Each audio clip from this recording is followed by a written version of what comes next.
juin 2019. J'ai 27 ans. Et peut-être vous le savez déjà, mais j'ai signé mon premier CDI. Après des études d'ingénieur, un peu de recherche, je deviens enfin enseignant de physique-chimie. J'arrive dans une école qui se construit et on me remet les clés d'un royaume.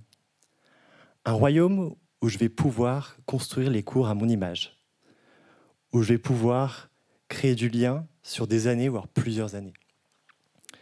Je suis hyper enthousiaste et cette école qui se construit, elle présente plein de chantiers. Et donc on nous le dit, la seule façon de bien faire, c'est de se donner à fond.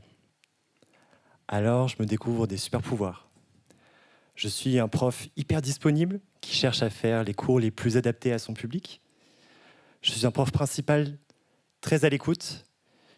J'essaye de motiver, d'encourager, de dépanner. Et je me découvre aussi une âme de commercial, en allant sur les salons et en allant porte ouverte pour vanter les mérites de mon école. Et quand un petit coup de fatigue se présente, la direction nous le rappelle, nous sommes une famille soudée. Pas question que ce projet ambitieux ne tienne que sur quelques épaules. Et effectivement, j'ai la chance de faire partie d'une grande famille, celle qui forme des jeunes, qui essaye de les faire grandir, avec souvent peu de moyens. Bref, je me sens très utile. Et mars 2020 arrive. L'école ferme. Et il faut malgré tout continuer à faire court. Alors là, c'est le moment où je me dis, bon, on va pouvoir un peu ralentir le rythme et essayer d'absorber la vague qui arrive. Et là, pareil, je me découvre de nouvelles capacités. Faire des petites vidéos pour prendre des nouvelles de mes étudiants, transformer tous mes cours en polycopiés pour que ce soit beaucoup plus simple à digérer que ces visios imbuvables. Faire des fiches, des schémas, essayer de faire tout en synthétique pour faciliter la vie. Et puis, rester à portée de coups de fil, de mails, pour prendre des nouvelles, encourager. Mon royaume tient bon. Mais en novembre, retour à la maison. L'école ferme. Et là, je sens qu'on n'y va pas avec la même énergie. C'est fini l'excitation du monde d'après. Là, on sait ce qui nous attend. La visio. Et je commence à percevoir dans ma classe de la fatigue, voire de la souffrance. Et quand j'en parle avec mes collègues, je me rends compte que ce que ma famille attend, c'est continuer coûte que coûte, car ce qui compte, c'est la valeur de ce diplôme. Et là, il y a quelque chose en moi qui se brise. Je me dis, mais est-ce que vraiment je suis aligné avec ces valeurs-là? Est-ce que le prix à payer pour continuer à enseigner dans ces conditions-là vaut le coup? Septembre 2021 arrive, j'ai alors 30 ans, et je reprends les cours, mais masqué. Pour moi, c'est un moindre mal, parce qu'on peut enfin se retrouver dans la même salle et avoir l'illusion de faire classe. Mais je me rends compte que mon royaume est un peu en ruine. Et je me rends compte aussi que les royaumes voisins sont pas forcément mieux. Avec mes collègues, on est à bout de souffle. Et surtout, on se rend compte que ce répit qu'on nous avait promis une fois les premières années passées n'arrive pas. Il faut continuer à tout donner et surtout ne rien remettre en question. Des tensions arrivent. Un premier collègue annonce sa démission, une deuxième, et ainsi de suite, jusqu'à une douzaine de personnes en l'espace d'un an, un peu plus du tiers de notre effectif. Et moi, je sens que j'ai beaucoup de colère, en fait. Là, je ne pensais pas que je pouvais autant bouillonner. Je pense que vous le voyez, je suis quelqu'un assez calme et paisible. Et là, en fait, tout s'enchaîne dans ma tête. J'ai des dizaines de brouillons de lettres de démission qui restent là. Je sens que de plus en plus, je suis impatient. J'ai envie que les choses bougent, mais je ne vois pas de lueur. Alors, je suis face un peu à des dilemmes.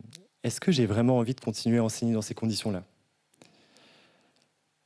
Et surtout, cette famille, est-ce qu'elle peut vraiment m'apporter satisfaction? Et j'ai l'impression que, comme peut-être vos familles, qu'elles soient professionnelles ou personnelles, il y a toujours des petites habitudes qui sont installées. Et on se dit, ah, mais si on changeait ça, ce serait bien mieux, on serait beaucoup plus harmonieux. Et donc, très naïvement, je me suis dit, je vais rester et je vais essayer de changer les choses de l'intérieur. Je fais donc deux choix. Et aujourd'hui, quand j'y repense, je me dis, en fait, j'avais commencé à mettre le pied dehors. Je passe à temps partiel pour avoir du temps et souffler un petit peu. Et je me syndique, car je me dis qu'en étant plusieurs, on est plus fort. Bonne idée. Alors vous doutez qu'effectivement, ces choix, dans mon organisation, ça n'a pas fait l'unanimité. Et moi, ça m'a quand même donné beaucoup d'énergie à ce moment-là. J'ai eu l'impression déjà de pouvoir m'ouvrir à d'autres choses, de me rappeler que le monde était agréable par plein d'autres aspects. Et j'ai aussi fait intervenir d'autres parts de moi dans ce travail, puisque j'ai découvert ce que c'était que d'avoir des nouveaux leviers pour pouvoir agir, essayer de faire bouger les choses. Et donc, je me suis trouvé de nouvelles vocations. Mais malheureusement, cette énergie n'a pas duré. Et petit à petit, je me suis rendu compte que c'était difficile de faire bouger les lignes. J'ai eu l'impression de me sentir vulnérable, de le montrer, de donner à mes collègues des aspirations, de leur montrer qu'on était une noble famille et qu'on avait des idéaux à tenir, mais que parfois, c'était compliqué de les traduire.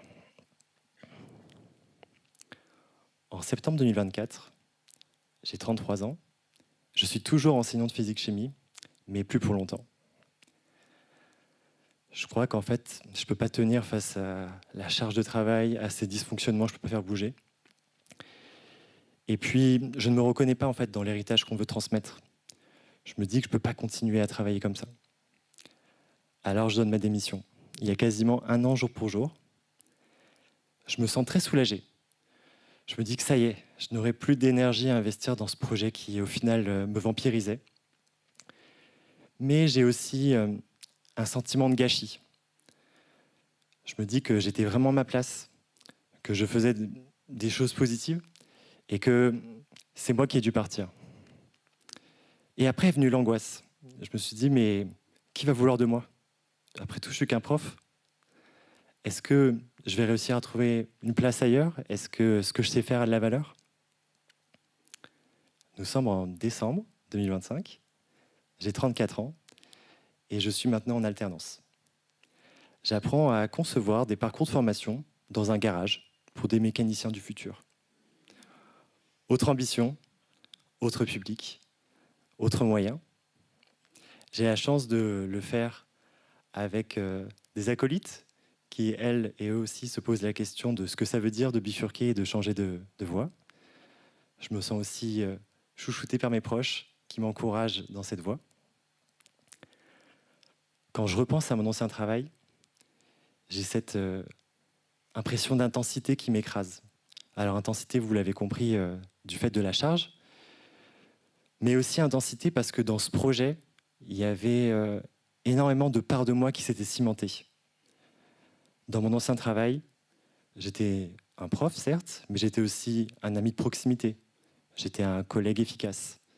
J'étais un militant déterminé. J'étais un négociateur animé. Et j'étais aussi beaucoup dans l'écoute et l'accompagnement. Aujourd'hui, toutes ces parts de moi, elles ressentent un vide. Alors, ce n'est plus un vide angoissant, mais plutôt un vide qu'elles voient comme une façon de pouvoir se réaligner.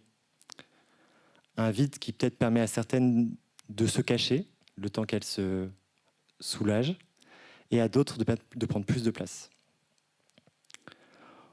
Aujourd'hui, je côtoie une nouvelle famille, et cette famille, ce que j'apprécie, c'est qu'elle ne cherche pas l'exclusivité de moi. Elle laisse sa place à ce qui doit venir, et le reste pourra s'exprimer ailleurs. Je garde cette envie de faire famille au travail, et je sais que l'histoire continuera de s'écrire.